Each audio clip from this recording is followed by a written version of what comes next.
오늘 제목이 좀 독특합니다. 어린이는 부모 의존적 존재입니다.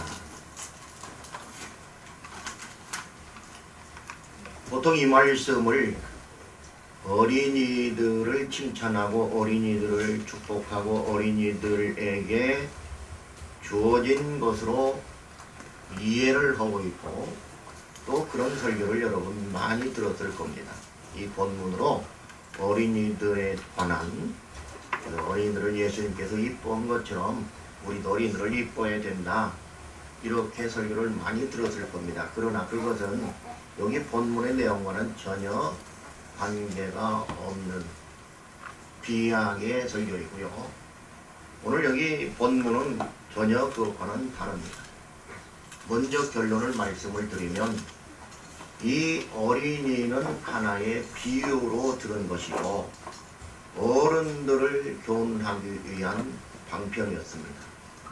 특별히 직접적으로 얘기하면 제자들, 지금 엉터리 신앙을 갖고 있는 제자들, 지금 뭔가 잘못 지어져 있는 믿음을 갖고 있는 제자들을 교육하기 위해서 어린이들을 등장시키고 있다는 말입니다. 제자들이 그러면 천국에서는 누가 크니까? 라고 질문하게 됩니다. 제자들이 천국에서는 누가 큽니까? 이렇게 이야기한 걸 보면 그 전에 어떤 사건이 있었다는 것을 우리가 유추할 수 있습니다. 오늘 마태복음은 그런 기록이 없습니다.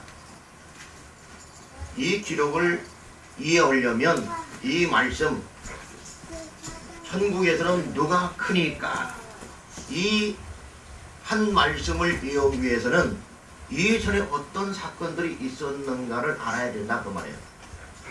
이전에 어떤 사건들이 있었느냐 하면 여기는 18장입니다. 근데 16장에서 어떤 일이 있었느냐면 16장 16절에서 가이사랴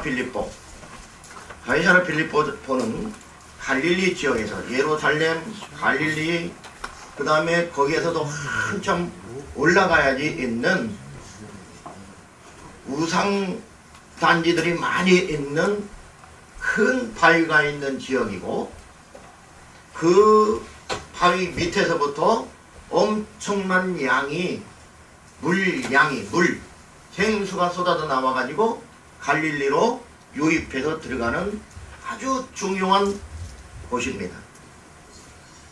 바위덩어리, 이 집채만한 바위덩어리에 그 밑에서부터 물이 콱콱 쏟아져 나오는데 얼마 정도 쏟아져 나오냐면 제가 가봤더니 저기에서부터 여기까지 이런 폭으로 30cm 정도 높이의 물이 쏟아져 나옵니다. 그러니 그 광야에서 비가 1년에 1년에 300mm 이하로 내리는 그 지역에서 물이 1년 사시사철 그런 물이 쏟아져 내려온다고 하는 것은 그곳을 일반 사람들도 어떤 곳으로 여겼을까요? 아주 신령하고 신성하고 아주 좋은 곳으로, 신이 존재하는 곳으로 여기고 있었습니다. 그렇기 때문에 거기 가보면 바위가 이렇게 있다고 그러면 바위를 파가지고, 여러분들이 천주교에서 마리아상을 집집마다 놓았는 거 봤을 겁니다. 우리나라는 그런 사람은 내가 아직 못 봤는데 필리핀만 가도 집 입구에 딱 들어가자마자 마리아상을 놓을 수 있는 다른 집이 하나 있습니다. 그래서 그 비가 안 맞도록 이렇게 집을 만들어서 그 안에다가 마리아상을 이렇게 모셔놓은 집들이 많고요. 꼭 그렇게 바위를 파서 자기들이 섬기는 신들을, 우상들을 거기다 새겨놓은 그 엄청 많이 있습니다. 그 절벽에. 그런데 예수님께서 한 번도 가보지 않았던 이곳을 제자들을 끌고 마태복음 16장에 올라갑니다. 거기 올라가려면 한참 가야 돼요. 그때는 다 걸어서 갔을 거니까 갈릴리, 가버나움, 예루살렘, 그리고 유다 한 번 내려갔습니다. 유다 방향은 성경에 보면 더 내려갔을지 모르겠지만 한 번 기록되어 있습니다. 언제? 40일 금식기도 오실 때 유다 방향에 내려간 거. 그거 외에는 간 적이 없어요. 그리고 가이사랴 필립보도 16장에 나오는 가이사랴 필립보도 한 번밖에 기록이 안 됩니다. 한 번 가셨어요. 그런데 거기에서 너희는 나를 누구라 하느냐 이렇게 묻게 됩니다. 그러니까 베드로가 뭐라고 하냐면 자기도 모르게 탁 튀어나오면서 뭐라고 했습니까? 그렇습니다. 이게 마태복음 16장 16절입니다. 주는 그리스도시요 살아계신 하나님의 아들이시니이다. 그랬더니 칭찬을 많이 받고 뭐 어떤 이름을 받습니까? 베드로 반석이라는 이름을 받습니다. 천주교에서는 반석이라고 하니까 베드로 자신을 얘기하는데 거기에 헬라어를 보면 반석이라는 말을 남성명사로 되어 있는 게 아니고 여성명사도 아니고 중성명사로 되어 있습니다. 그렇다는 이야기는 베드로 자신이 아니고 베드로 여성도 아니고 누구란 얘기예요? 베드로의 고백을 얘기하는 거예요. 고백한 그 말은 남성입니까? 여성입니까? 중성이지요. 그렇기 때문에 우리는 캐톨릭처럼 베드로를 믿지 않아요. 베드로 위에다가 교회를 세웠다고 믿지 않고 베드로의 무엇 위에? 고백 위에 예수님께서 교회를 세웠다고 믿는 겁니다. 우리는. 그것이 정확한 거고요.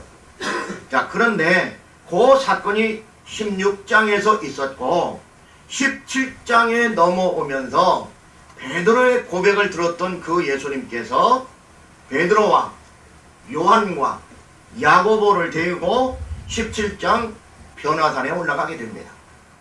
올라갔더니 예수님이 어떻게 됐습니까? 변화됐어요. 그야말로 변화돼서 예수님이 아주 휘황찬란하게 하나님의 영광을 보게 됩니다.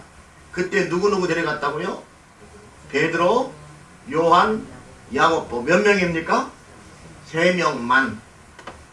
3명만. 다른 제자들 어디 있어요? 저 밑에 있어요. 3명만 데려갑니다.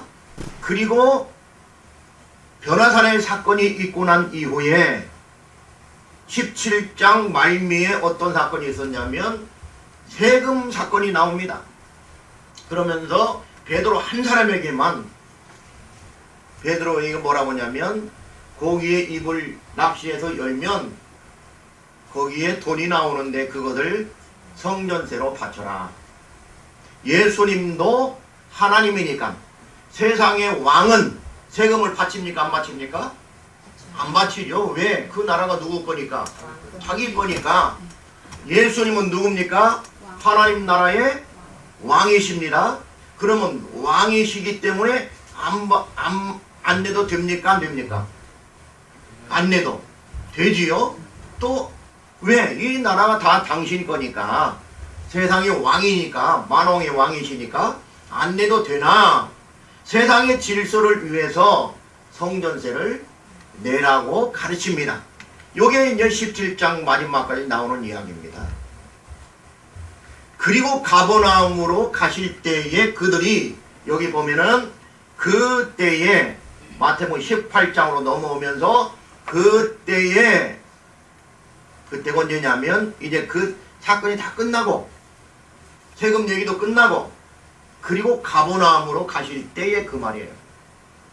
근데 요 사건에 대해서 어떤 공관복음이라고 하는 건 마태, 마가, 누가복음을 공관복음이라고 하고요. 그런데 이 공관복음에서는 이 사건이 다 나오는데 각기 조금씩 다르게 표현을 하고 있습니다.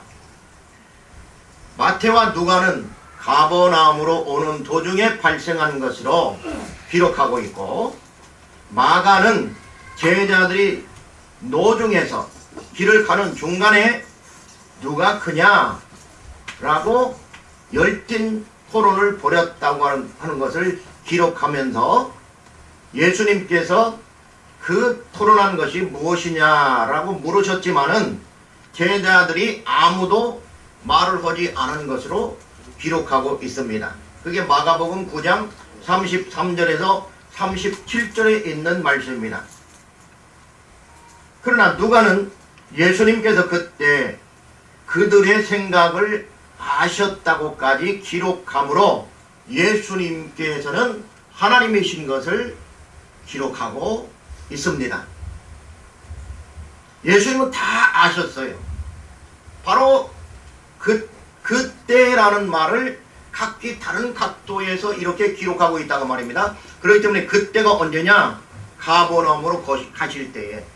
또 그들이 예수님이 이제 예루살렘에 입성하면, 이때가 언제냐면 예수님이 마지막 예루살렘에 입성 한 달 전 이야기입니다. 그때가 한 달 전에 있었던 일이에요. 세금 문제는 그때 바치는 것이니까 그때 사건에 문제가 있었을 것이고, 그 사건 얘기가 나왔을, 세금 얘기가 나왔을 거고, 그 다음에 그 세금을 이렇게 바쳐라고 말씀하신, 교훈하신 거예요.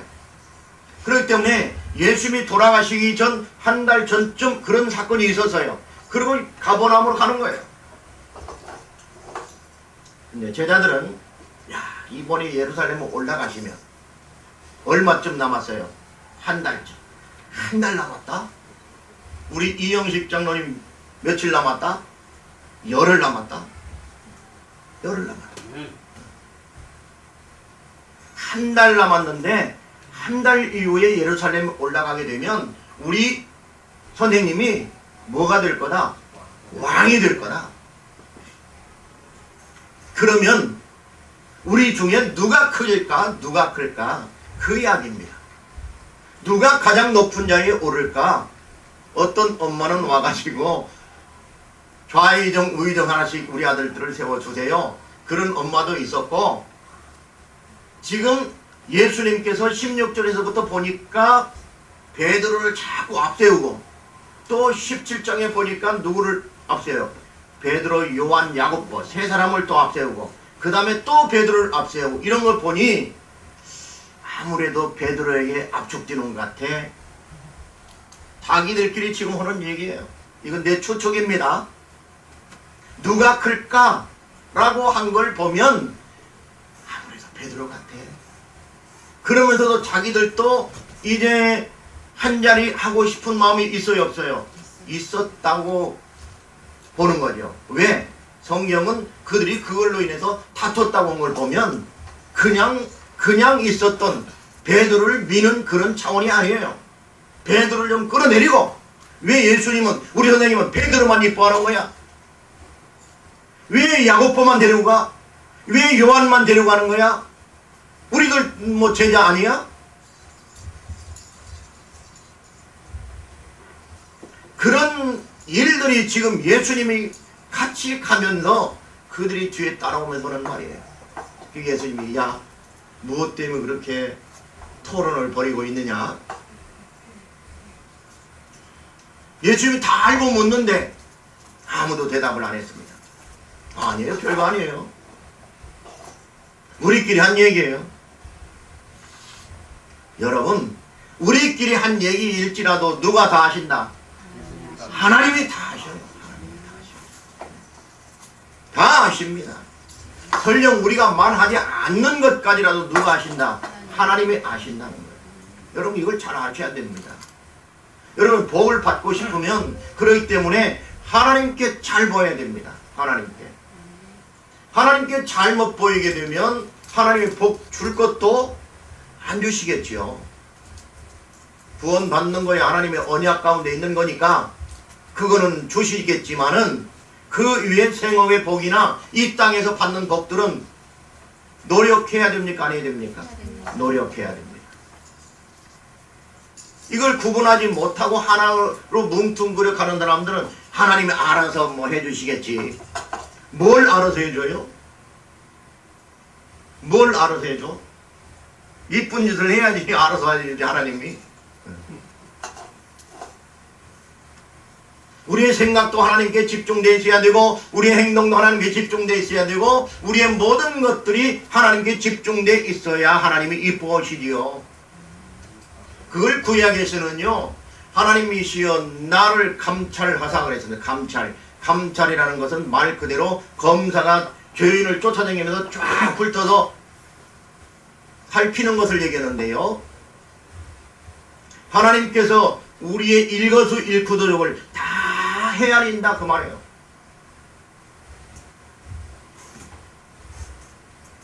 그것을 칼빈주의자들은 코람데오 사상으로 연결시켰지요. 그래서 하나님 면전에서의 정신으로 살아야 된다. 진정한 청교도들은, 진정한 본 어게인 크리스천들은 거듭났다고 하는 생각을 가지고 그런 믿음을 가지고 사는 그리스도인들이라면 하나님께서 나를 보고 계신다고 하는 그런 사상으로 살아야 된다는 거예요. 그런데 시편 94편 기자는 뭐라고 하냐면 악한 자들은, 원수 대적자들은 하나님이 우리의 말을 듣겠느냐? 하나님께서 우리를 보고 계시겠느냐? 그런다는 거예요. 그런데 시인은 그 뒤에 뭐라고 하냐면 우리의 귀를 만드시니가 어찌 듣지 아니할 수 있고 우리의 눈을 지으시니가 우리를 보지 않겠느냐 이 말이야. 그런데 제자들이 지금 뒤에서 수근수근 대면서 자기들끼리 말다툼하면서 예수님은 지금 한 달 후에 십자가를 지고 아버지와 언약을 맺은 구원을 위한 십자가의 죽음을 앞에 두고 있으신데 그들은 누가 정의정이 될 것인가 우의정이 될 것인가 이런 이야기들을 나누고 있다는 겁니다. 어쩌면 우리의 모습과 여러분들 안 그럴지 모르겠는데 내 모습과 똑같다. 그러면 이러한 질문을 하게 된 배경에 대해서는 아까 설명을 했기 때문에 그런 여러 가지 정황들이 있어서 여기까지 이제 오게 된 겁니다. 그래서 이렇게 결국은 누가 클까? 누가 주님 앞에서 클까? 시기 질투하면서 구체적으로 표면화된 갈등을 불러일으키게 된 겁니다. 이러한 제자들의 무지와 예수 그리스도에 관한 몰이해는 예수님께서 십자가에 돌아가시고 그리고 부활하실 때까지 계속 되었습니다. 우리는 요한복음을 배우면서 그들은 예수님이 부활하셔서 여러 번 나타내 3번 나타났는데도 4번째 어디 가서 또 만납니까? 갈릴리 바다로 돌아가서 만나는 거예요. 이게 우리 인간이라 그 말입니다. 그렇기 때문에 우리 인간은 아무도 믿을 수 없어요. 그냥 하나님 믿고 하는 거지. 우리 이재우 집사님이 내가 뭐 이재우 집사님 믿어서 이재우 집사님 뭘 맡기는 게 아니라 그 말이에요. 미안합니다 이재우 집사님. 누구 믿고 맡기는 거예요? 하나님 믿고 맡기는 거예요.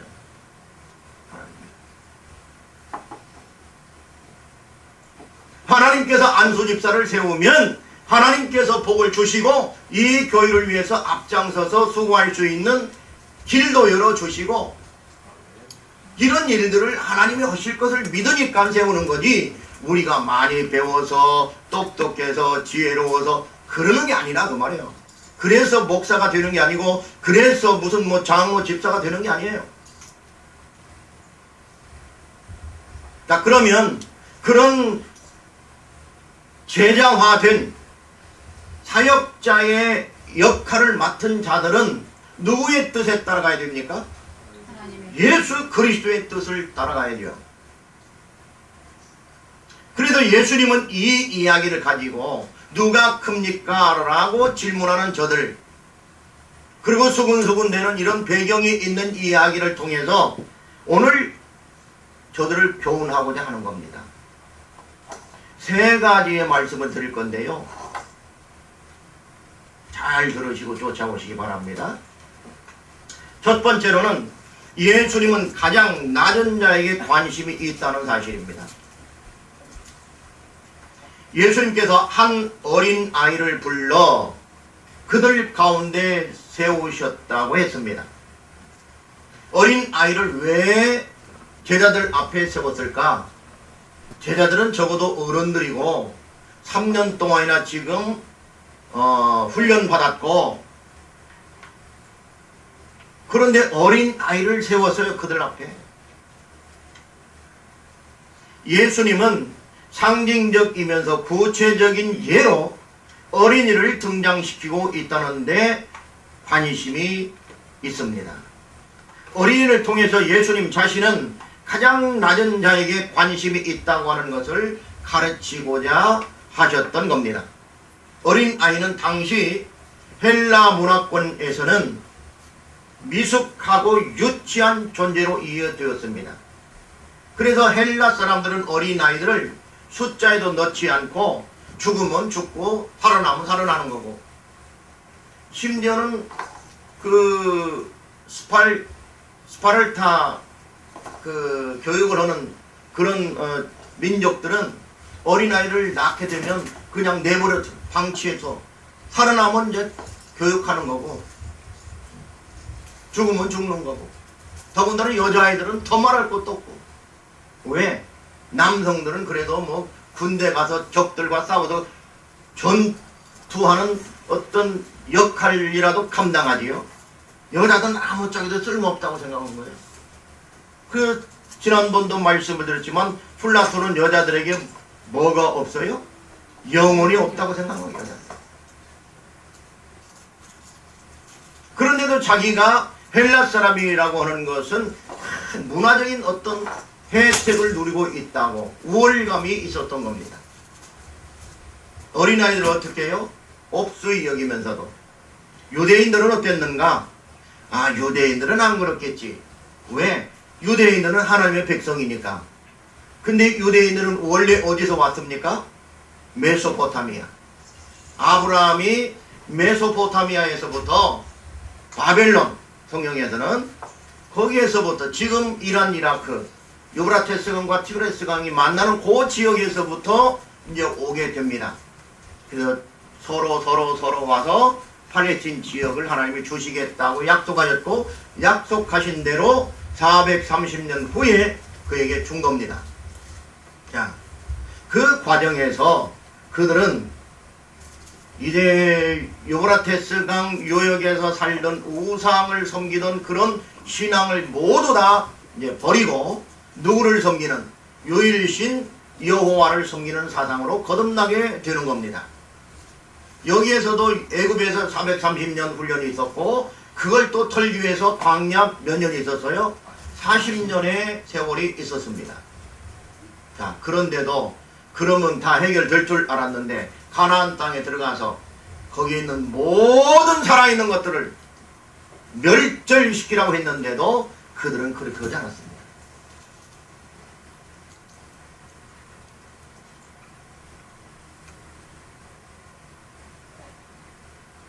좋은 것들은 놔뒀으면 사울처럼, 그리고 이기지 못할 것 같으면 조금 겁나면 내버려 뒀습니다. 그게 팔레스틴에서의 중심 지역에 있는, 이렇게 길다랗게 놓고 봤을 때 사마리아 지역입니다.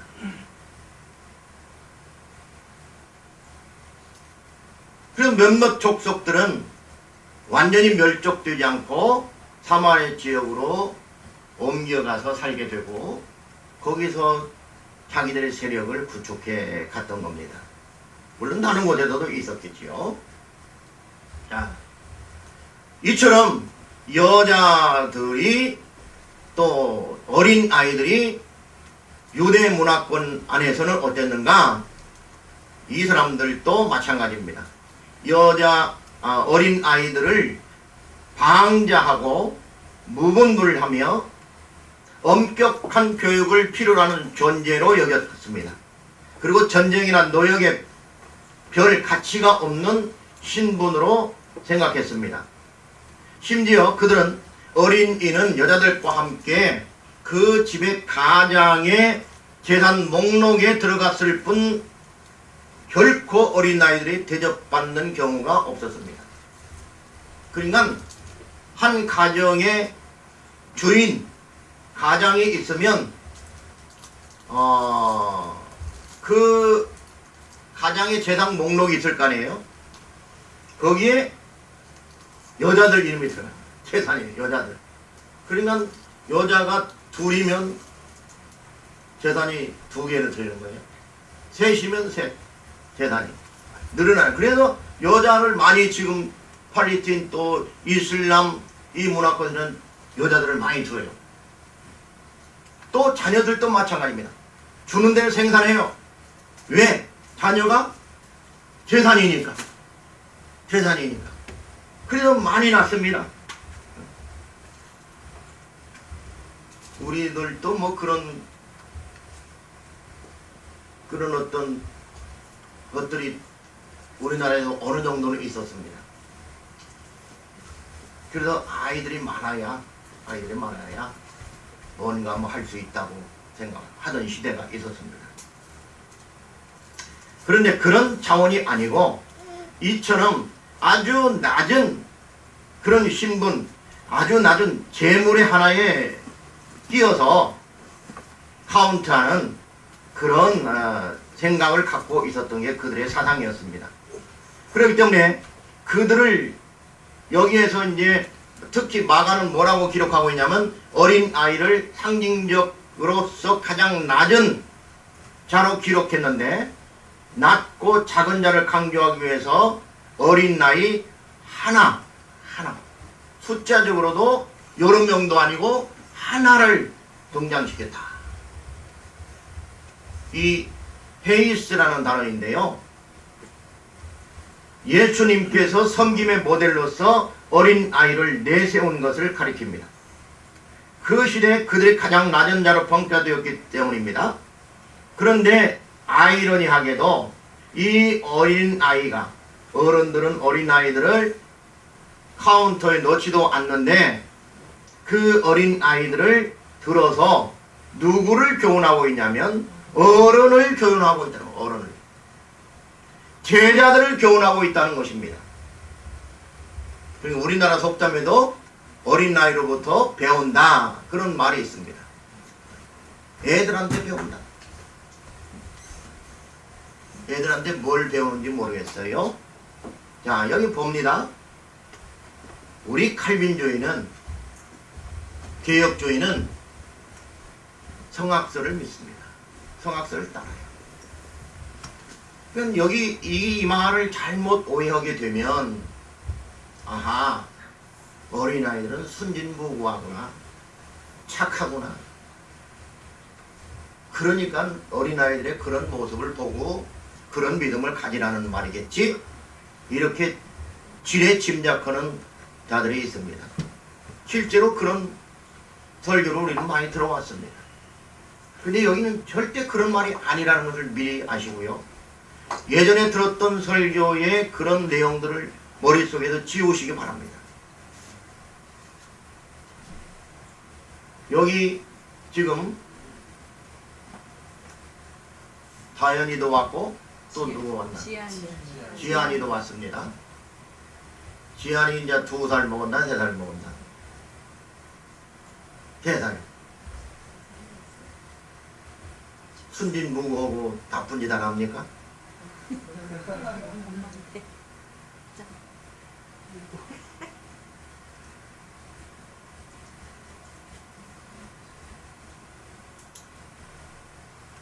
아이들이 얼마나 영악하냐면 어린이들을 교육하는 어린이 심리학자들의 말에 의하면 아이들이 우는 것은 아주 타인을 위한 게 아니고 자기 자신을 위한 이기적인 그런 것에서부터 발생을 한답니다. 엄마들은 알죠. 배고파서 우는지 큰 거 해서 우는지.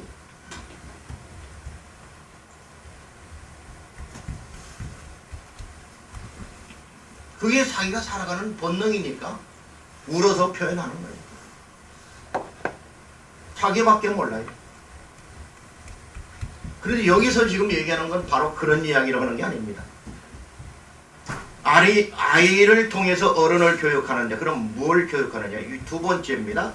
구원을 위한 믿음은 타율적이라고 하는 것을 교훈하고 있습니다. 3절을 봅니다. 다 같이 큰 목소리로 시작. 3절 다 같이 시작.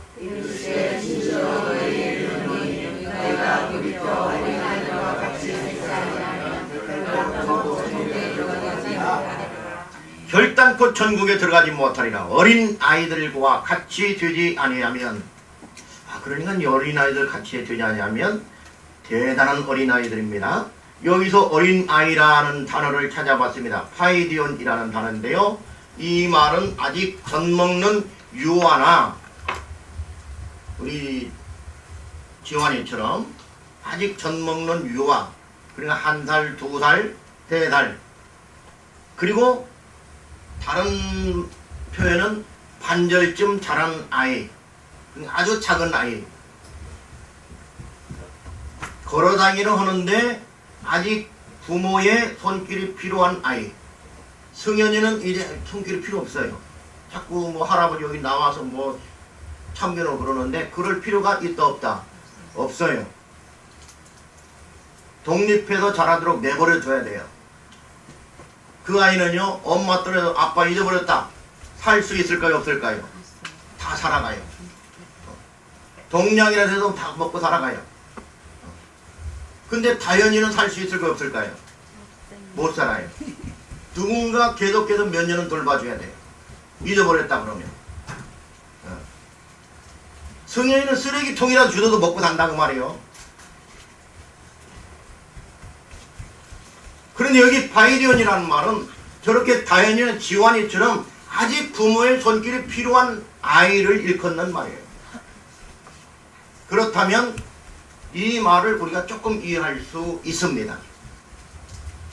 제가 손길이 필요하다는 말을 여러 번 하는데, 그러면 어린아이와 같은 믿음을 갖는다고 하는 것은 예수 그리스도의 절대적 보호를 요청하는 믿음이로구나 하는 것을 깨달을 수 있어야 합니다. 성경이처럼 우리가 우리 스스로 믿음을 만들어내는 믿음 가지고서는 천당에 갈 수 있다 없다? 없다는 거예요. 다현이나 지환이처럼 절대적으로 부모를 신뢰하고 절대적으로 부모를 믿고, 아니 부모 차원에서 보면 부모의 도움이 절대적으로 필요한, 먹을 것도 누가 줘야 돼요? 부모가. 입을 것도 누가 줘야 돼요? 부모가. 잠잘 것도 누가 줘야 돼요? 부모가. 의식주의 모든 문제들이 부모로부터 발생되어야지 살아갈 수 있는 아이. 그 아이가 가지고 있는 실정, 그리고 상태, 그걸 믿음이라고 본다면 우리의 믿음이 어떤 믿음이어야 구원받을 수 있느냐, 어떤 믿음이어야지 천당 갈 수 있느냐, 우리의 부모 되시는 하나님, 예수 그리스도, 성령을 절대로 필요로 하는 존재의 믿음이 있을 때만 천당 갈 수 있다는 거예요. 여기 내 발로 걸어왔다고 하는 그런 믿음은 주님은 원하지 않아요. 하나님께서 여기에 보내셨다고 믿어지는 믿음이래야지 되는 거라고 말해요.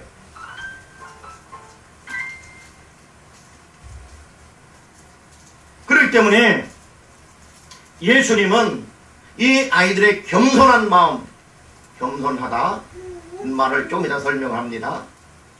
겸손하다고 했더니 지가 스스로 겸양 미덕을 지키는 것을 얘기하는가? 그렇지 않습니다. 이 아이들이 유치하다라고 하니까 좀 욕같이 들릴 수 있는데 그런 말을 합니다. 유치원 그 말입니다. 유치원. 어린 아이, 젖 먹는 아이를 유치.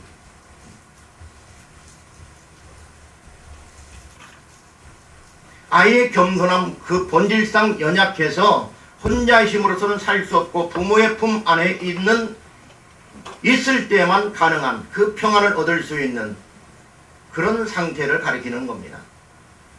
마찬가지로 신자는 하나님의 뜻에 절대 순복하고 그분의 보호 아래 살고자 하는 겸손함이 있어야 합니다. 그리고 자신을 지나치게 과대평가하거나 비하하지 않고 있는 그들의 상태로 부끄럼 없이 솔직하게 드러내야 합니다. 다른 사람에 대한 의심이나 관계에 있어 계산이 들어가지 않고 순수성을 지녀야 하며 가르침에 대해서는 단순한 마음으로 받아들이고 신뢰와 믿음을 본바탕으로 가지고 있어야 하는 것입니다. 이 모든 것을 꿰뚫고 있는 하나의 단어를 생각한다면 무능력입니다. 그렇게 하기 위해서는, 그런 믿음을 갖기 위해서는, 그렇게 부모 절대 신뢰를 하기 위해서는 자기 자신에게 뭐가 있어야 돼요? 뭐가 있어야 돼요? 무능력이 있어야 돼요. 무능력이 있어야 돼요. 능력이 없어야 되는 거예요. 자기가 할 수 있다고 하는 한 그런 믿음이 생긴다 안 생긴다? 생길 수 없어요.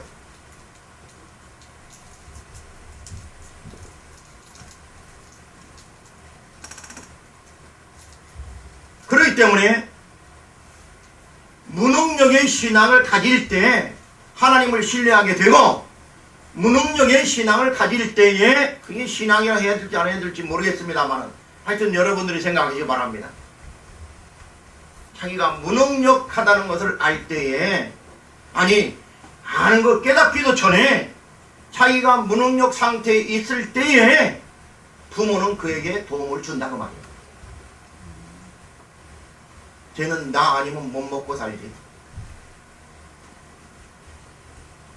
아직 젖 먹는 어린 아이는 절대 무능력하기 때문에 부모 의존적입니다. 부모의 돌봄과 의식주 모든 부분을 공급받을 수밖에 없는 존재라는 것입니다. 그래서 천국시민의 모델이 어린 아이가 되었던 겁니다. 아직 젖 먹는 아이, 걸어다니기는 해도 아직 부모의 절대적인 보호가 필요한 아이를 들어서 천국도 이런 아이와 같이 아니하면 들어갈 수가 없다는 거예요. 어린 아이들과 같이 되지 아니하면 결단코 천국에 들어가지 못하리라 이렇게 말씀하셨는데요. 여기에서 결단코라는 말과 못하리라 하는 말이 중첩되어 사용되고 있습니다. 이런 표현을 이중부정이라고 합니다. 이중부정. 결단코라는 말이 영어에서도 물론 never라는 말을 써서 강한 부정을 나타내죠. 근데 여기에서는 결단코라는 말과 못하리라는 말, 헬라어로는 우메라는 단어인데요. 나란히 쓰여져 있습니다. 결단코 못하리라. 우메, 이것은 가정법입니다. 가정법인데 그런 믿음을 갖지 아니하면, 어린 아이와 같이 되지 아니하면, 어린 아이와 같은 그런 정도가 아니에요. 그 어린 아이가 절대 부모를 신뢰하는 아이와 같이 아니하면이에요. 이 가정법입니다. 아니하면 결단코 어디에 들어가지 못한다? 천국에 들어가지 못한다. 그러면 천국에 들어갈 자 몇 명이나 될까요? 없습니다. 여러분 천국 들어간다고 어쩌다 한번 나와가지고 천국 들어갈 수 있다고 생각하면 큰 오산입니다. 11조 한번 냈다고 천국 갈 수 있다고 생각한다면 그건 우스운 이야기입니다. 하나님이 살아계시고 천국이 있다고 믿는다면 이렇게 신앙생활에서는 안 된다는 거예요. 주님은요, 주의 일꾼을 만드는데 장모가 병이 들었는데요, 어머니가 돌아가셨는데요, 그 인정 안 했습니다.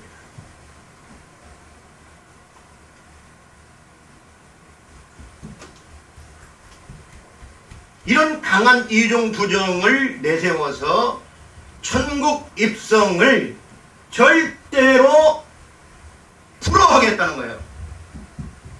그런 믿음이 없으면 어린아이와 같이 절대 신앙, 절대 성경 의존, 계시 의존적 신앙, 하나님 의존적 신앙이 아니면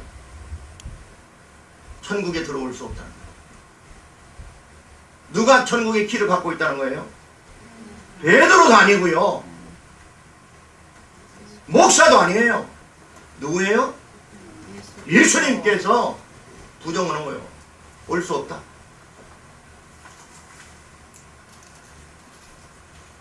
제자들은 천국에서 누가 크냐는 문제에 관심이 있었습니다. 그러면 이 세상에서 누가 어디 앉을까 이렇게 하다가 조금 관심을 높인 거예요.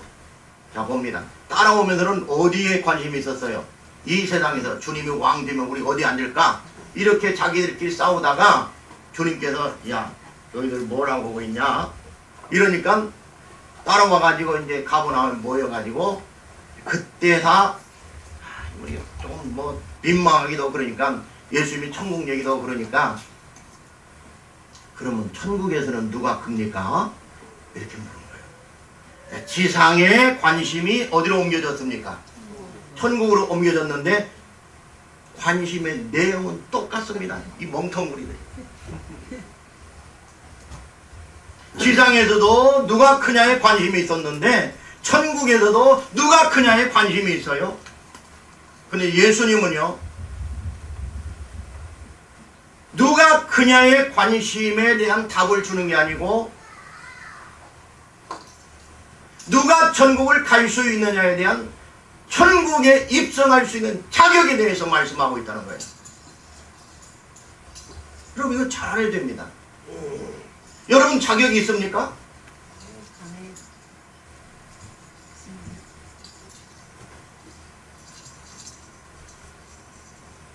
대부분 사람들이 이 땅에서 어떤 복을 받고 살 것인가에 관심이 있습니다. 그렇게 기도하면 하나님 뭐 이번 사업만 잘 되면 내가 뭐 사업이 잘 되든 안 되든 우리는 뭘 해야 돼요? 주님의 사역자로서 주의 복음을 들고 나가야 되는 거예요.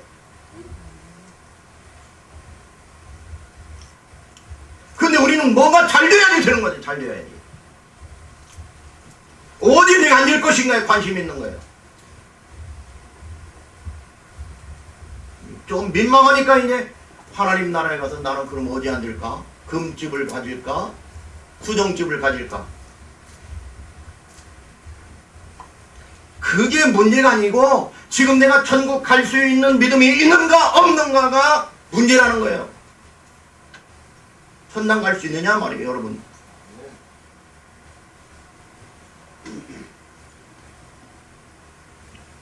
예수님은 천국 입성 거부의 이 말씀을 통해서 제자들이 지금 쓸데없는 논쟁을 하고 있는 것들을 일거에 종식시키고 있습니다.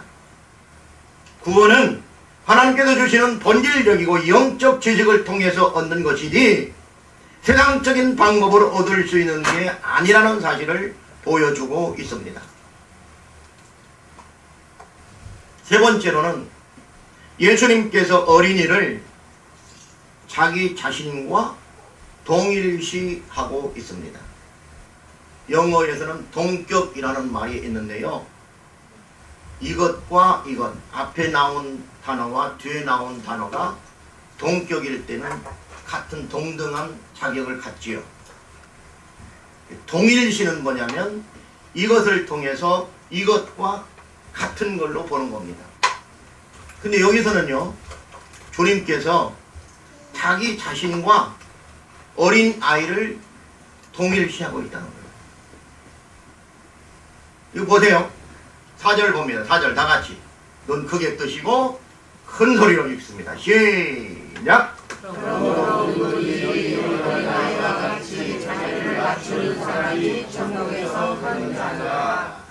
네, 두 가지 측면에서 동일시하는데요. 먼저 4절입니다.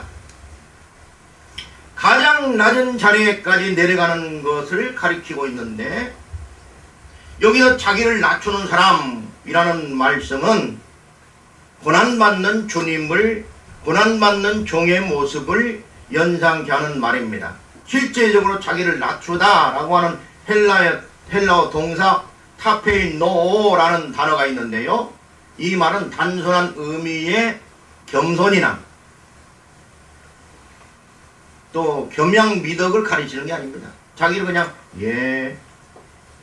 이렇게 낮추는 그런 것을 얘기하는 게 아니고, 원래 뜻이 어디 있냐면 멸시와 천대와 굴욕 등을 당하면서도 끝까지 무엇인가를 위해서, 그 목적을 이루기 위해서 참고 견디고 하는 것을 여기 자기를 낮추다 그 말이에요. 그러니까 이것은 하나님 되시는 예수 그리스도께서, 아들 되시는 그분이 하늘의 모든 영광을 버리시고 이 땅에 십자가를 지러, 다시 말해서 선택된 백성들을 구원하시러 이 땅에 오시는 것, 그걸 뭐라고 하냐면 자기를 낮추사. 예수 그리스도의 비하의 단계 4가지가 있는데요. 자기를 낮춤에 대한, 첫째는 사람의 몸을 입으신, 둘째는 고난 당하신, 세 번째 십자가에 죽으신, 네 번째 무덤에 묻히신. 이 무덤에 묻히심이라는 말은요, 구약 성경적 용어로 하면 하데스로 들어가는 겁니다. 어두운 곳에 갇히게 되는 거예요. 빛이 없는 세상으로 들어가는 거예요. 사망과 죽음이죠. 이렇게 예수님은 자기를 낮추되 완전히 어두움의 세계까지 내려간 거예요. 그런데 여기 보면 자기를 낮추는 사람, 누구처럼? 어린 아이 같이. 그죠? 어린 아이 같이. 근데 다른 어린 아이도 여럿 있을 건데, 여기 지금 4절은 이 어린 아이 같이, 자기 품에 안고 있는 지금 이 어린 아이 같이. 이 어린 아이는 지금 상태가 어떤 상태예요? 절대 부모 의존적인 아이, 성현이 같지 않고 지환이 같은 아이. 우리가 그런 믿음이 있느냐는 거예요. 이 아이와 같이 자기를 낮추는 사람, 낮춘다고 하니까 자기가 뭘 낮춘 것으로 생각을 하는데, 이건 어른들을 교육하기 위해서 이 말을 쓰는 용어이기 때문에 이 아이처럼 아무것도 할 수 없는 무능력 상태에 있는 자, 그 말입니다. 그러면 성현이는 뭐라고 하면 뭐 까불고 뭐 도망가고 그럴 거야.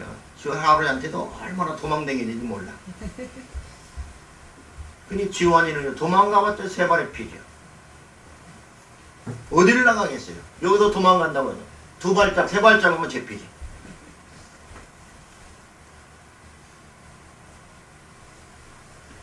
어린 아이가 부모의 도움을 받기 위해서 그 어떤 수모나 그 어떤 멸시를 당할지라도 그 부모 곁을 떠나지 않는 거예요.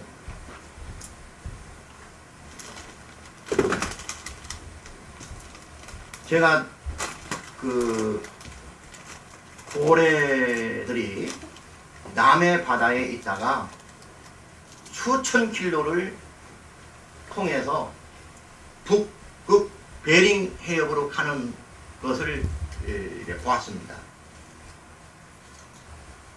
영상으로 봤는데, 가는데 그 귀신고래가 얼렁얼렁 이렇게 귀신고래가 있는데, 그 귀신고래가 새끼를 낳아가지고 남쪽에서 따뜻한 데 새끼를 낳아가지고 그리 가는 거예요. 근데 왜 가는가 했더니 그 수천 킬로를 새우 먹으러 간대요. 새우. 새우를 거기서 엄청 먹어가지고 그 새우를 먹고 배를 불려서 1년 동안 지방분을 축적한답니다. 그걸 먹어가지고. 그걸 먹으러 간답니다. 그런데 깡패 고래들이 있어요. 또 깡패 고래들이 나타나가지고 거기 딱 베링해우로 들어가는 그 코스에 기다리고 있다가 새끼를 데리고 오는 엄마들이 있으면 공격을 하는 거예요.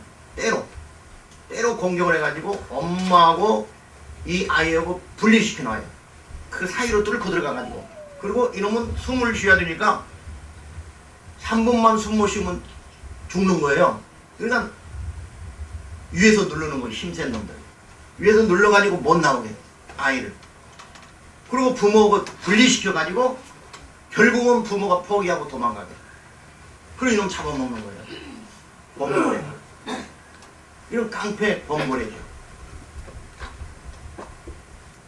자, 그래도요 끝까지 부모 곁에 있으려고 노력을 하고요. 그 아이가 또 부모는 그 아이를 지키려고 계속 내려가놓으면 주역 박아서 밑으로 수당시키면 밑에서 등 위에다 태워가지고 위로 막 밀어 올리는 거예요. 부모는.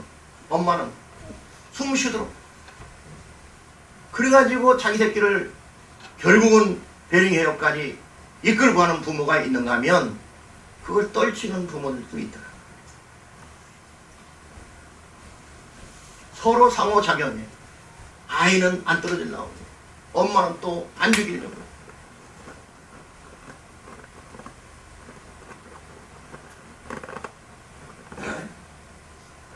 가장 낮은 자리에 간다고 하는 것은 바로 그런 것이지요. 어떤 어려움과 소모와 또 멸시천대가 있다 할지라도 주님께서 당하신 그것을 기억하면서 우리들도 하나님 나라를 위해서 최선을 다하는 겁니다. 빌립보서 2장 5, 8절을 보면 너희 안에 이 마음을 품으라 곧 그리스도 예수의 마음이니 그는 근본 하나님의 본체시나 하나님과 동등됨을 취할 것으로 여기지 아니하시고 오히려 자기를 비워 종의 형체를 가지사 사람들과 같이 되셨고 사람의 모양으로 나타나사 자기를 낮추시고 죽기까지 복종하였으니 곧 십자가에 죽으심이라. 신자가 어린 아이와 같아야 한다고 하는 것은 자기를 낮추는 것으로서 주님께서 걸어가신 십자가의 길을 그대로 따르는 것을 가리킵니다. 그렇기 때문에 우리의 환경과 관계없이 우리는 끝까지 우리의 신앙을 지키기 위해서 사람들이 우리를 멸시하고 천대하고 기독교, 개독교, 뭔 교도 뭐 그런다 할지라도 우리는 끝까지 그것을 붙들고 나가야 된다는 것을 보여주고 있는 겁니다. 두 번째로는 약한 자의 편에 서는 것이 그리스도를 영접하는 것이라고 하는 것을 보여줌으로써 이제 그리스도가 어린아이, 다시 말해 약자와 동일시되고 있다는 겁니다. 5절 봅니다. 5절 다 같이. 자, 5절 다 같이 큰 목소리 시작.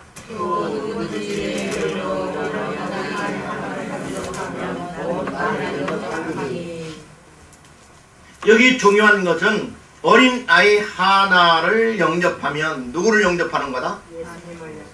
나를 영접하는 거다. 어린아이는 곧 누굽니까 그러면? 예수 그리스도죠. 예수 그리스도가 어린이냐? 그건 아니죠. 예수 그리스도가 어린이는 아닐지라도 아이는 예수 그리스도의 표상이다. 아이를 영접하면 예수 그리스도를 영접하는 것과 같다는 거예요.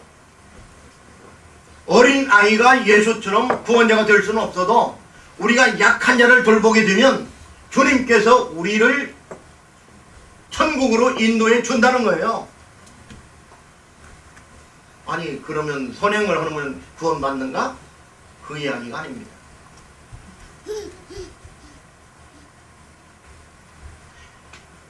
중요한 건 뭐냐면 예수 그리스도의 이름을, 그러니까 이미 예수 믿는 사람들을 일컫는 거죠. 예수 그리스도의 이름으로, 누구든지 내 이름으로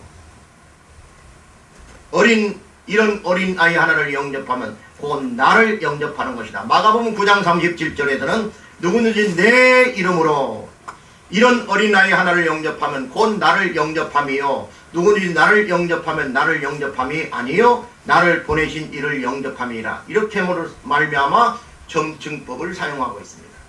자, 봅니다. 어린아이를 하나를 내 이름으로 영접했습니다. 그러면 누구를 영접합니까? 그리스도를 영접합니다. 또 그리스도를 영접하면 그리스도를 영접한 게 아니고 누구를 영접하는 거다? 아버지 하나님을 영접하는 거다. 이 논리 자체, 이 논증하는 그 기법 자체가 상당히 우리를 놀라게 합니다. 어린아이를 영접하면 어린아이를 영접하는 것이 아니고, 이게 생략되어 있는 거예요. 어린아이를 영접하면 어린아이를 영접하는 게 아니고 나를 영접하는 거다. 이게 약자라는 말과 같은 말인데요.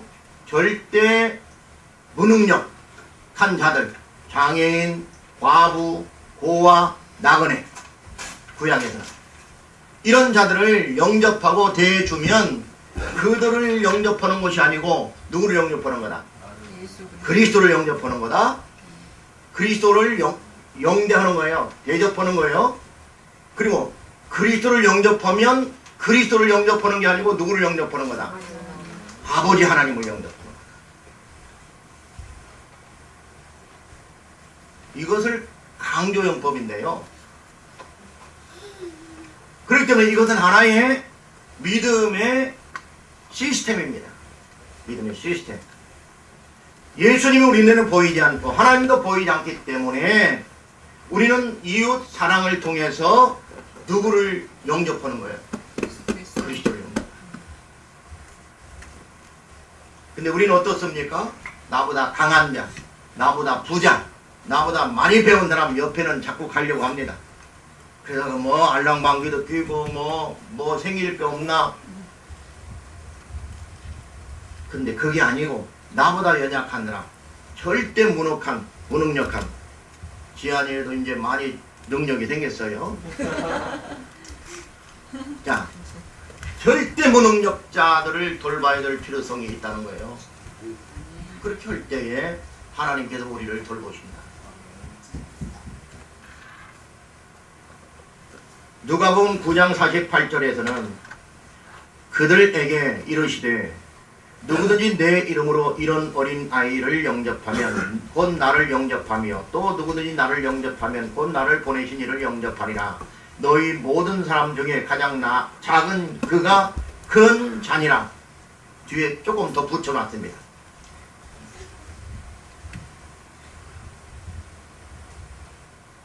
작은 자를 영접하는 것이, 작은 자에게 그렇게 하는 것이 큰 자에게 하는 것이다.